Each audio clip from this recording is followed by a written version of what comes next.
Dan, I really relate to that girl in the video. There's so many times you get up and you're just hungry for something, but you don't know what, and none of the snacks seem to be the right hit. That's pretty much the story of my life. At certain times in the evening, see, my wife and I love to have dessert together every night. So it's always that question. We go to the fridge. What is it that really feels like it's going to satisfy me tonight? But we're not really just talking about desserts and snacks. But I found in life, Dan, that a lot of times there's some hunger, like on a, I hate to use the word spiritual, but on an emotional or spiritual plane where, I can think of times where everything was going right. I was dating the girl I wanted to date. Things are going well in school. Things are going well in my private life. And there was just sometimes you'd lay down and there was something missing. Have you ever felt like that? Absolutely. I think everyone feels that way at some point. That even when things are going right, but especially when things aren't going well, and when something bad happens, when there's illness in the family, when you just get a bad grade, you get cut from the team, whatever it is, there's all of those things that are going on. But there's, in the good and the bad, there's always some sort of hunger for something more. I think back to, you're not going to remember this decade, but the decade of the 80s. That's the 1980s. I was a running back at LSU, and when I started, I was the 7th string running back. And it was actually worse than that because we ran a pro set backfield, which meant that you really had 2 tailbacks in the game. So being 7th string at this position was really like being the 14th running back on the team. I remember going to my first game thinking, man, 3 of these 4 buses are going to have to wreck on the way to the game for me to get in. Well, as you never hoped for that. But I never, well, I won't speak to that. But as the season went on, I moved up to 2nd string. I became the 2nd string punt returner. Everything I had worked for was kind of, all of my dreams were coming true. And I remember coming home one day from practice with just kind of this, something's missing. I couldn't put my finger on what it is that's missing. And it took me a long time to figure it out. Did you figure it out? I think I have. And I think what I've come to realize, Dan, is that there's nothing that's created that's going to actually completely satisfy me. I'm convinced that this hunger that we all have, I think we all share the hunger. Every person watching this video has that time late at night or early in the morning or sometime during the day where you feel like there's something more that my heart desires. And I think that something is God.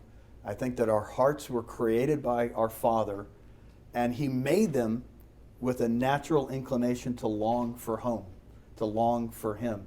St. Augustine put it beautifully. Mm-hmm. St. Augustine chased after a lot of created goods, trying to make himself happy.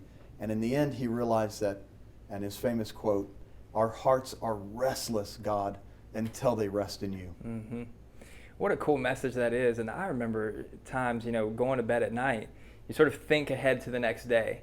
And I remember this in high school and in college as well. And I was thinking ahead, and there would always, in my mind, I was always looking for what is it that I'm looking forward to tomorrow that'll make my day worth it. And it was such a weird feeling. And I remember when I realized that every day I was looking forward to something that I thought was going to fill me up. But every day I had to look again. Mm-hmm. And it wasn't until I realized, when I wake up in the morning that I give my life to God and allow Him to fill me up, that I stopped looking for that. And I started to just live according to who I was. And I love the quote from Pope Benedict that was, "The world promises comfort. You're not made for comfort, you're made for greatness." And that's what we're always kind of seeking, that comfort in the world. Throws these things out there, this power, money, fame, whatever it is, and it never satisfies. But you're not even that, but you're not made for that. You're made for greatness, and the only way to get it is to allow God to fill you up. And because you're made that way, you can't find happiness in those other places. And this isn't just the two of us talking. We're recording this the day after Gia Alamon's funeral. She was, I don't really know the actress, but apparently she was starred on The Bachelor. Mm-hmm. And the weird thing, Dan, is I Googled, because I couldn't remember her name, actress and suicide, and the number of hits that came up. Right. I mean, we all know stories of people who seem to have had it all, and they were so unhappy. Well, how is that possible? If the world's message is right, that these things are going to make you happy, we shouldn't find examples of Michael Jacksons or Gia Alamans or some of these other people that we find that have everything and they're miserable. Well, I know the story of Gia, but then recently too, there was one of the star actors from Glee, which is a very popular show, died of a drug overdose. It's funny if we're talking about it, and it's not like people may not look at us and be like, oh yeah, they're famous, they're popular, there's the people that I want to be like. But in reality, we look at the world and we can really say actors, musicians, whoever, people that we would say football players, pro athletes, look at them and we could honestly say, the Hernandez receiver from New England is on trial. And there's a lot of things that are going on right now, and to say that they're fulfilled, I don't know that anyone would really be able to look at that and honestly say that that's the case. And then we look at Mother Teresa, or you look at Pope Benedict, who walked away from the papacy. Walked away from power. You look at those folks, and there's something that emanates from them. There's a peace and a serenity that shouldn't be there if the world is right. So, if you're hungry for something, if you find that there's just something that my heart longs for, welcome to humanity. I think that's because our Father made your heart just like He made ours.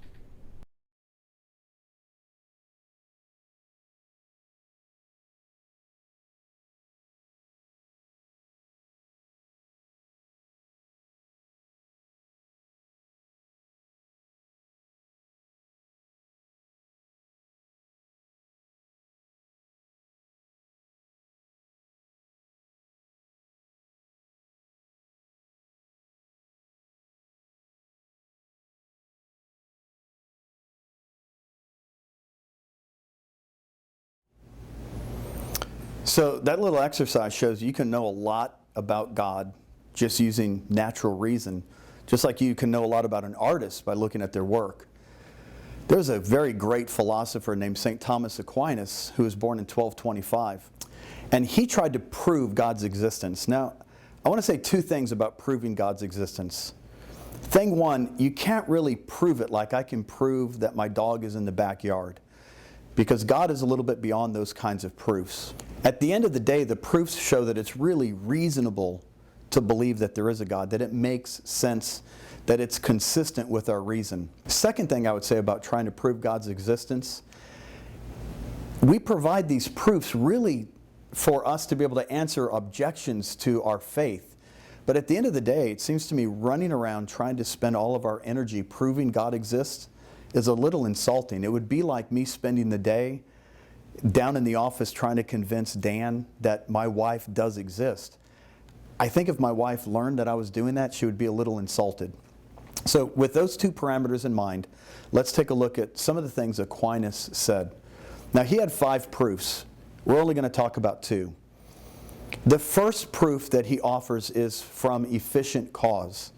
Now, that's just kind of a fancy way of saying that everything that exists has a direct or efficient cause for where it came from. So there might be a lot of secondary causes, but there is that thing that is essential, or the new thing wouldn't exist. For example, if I'm talking about oak trees, I go out into my front yard and I look at the oak tree, and I could go back in time and say the efficient cause of that oak tree is a particular acorn.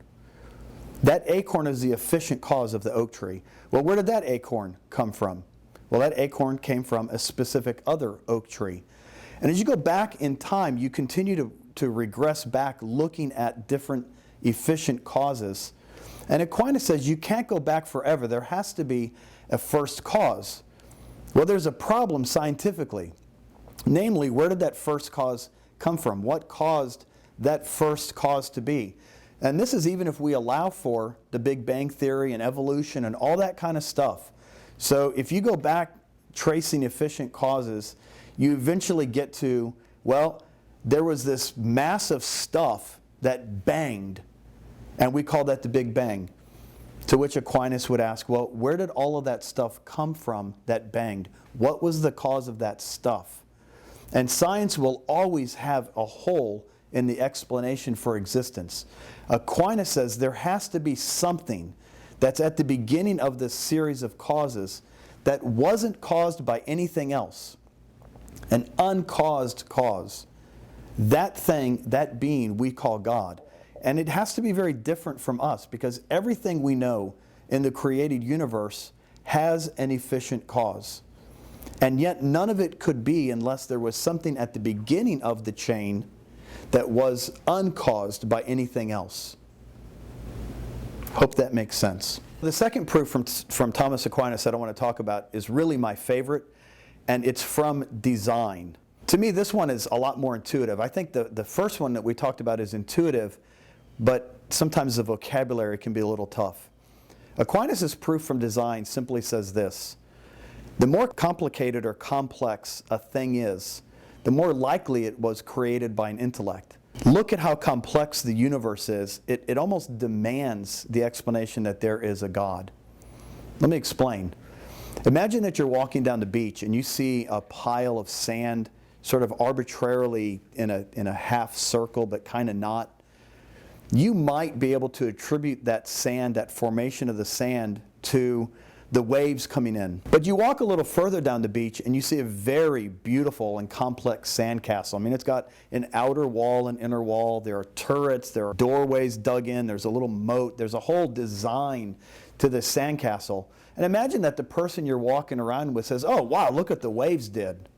Well, you would look at that person and say they're insane or they're idiotic, because you know that that sandcastle is far too complex to have just happened naturally.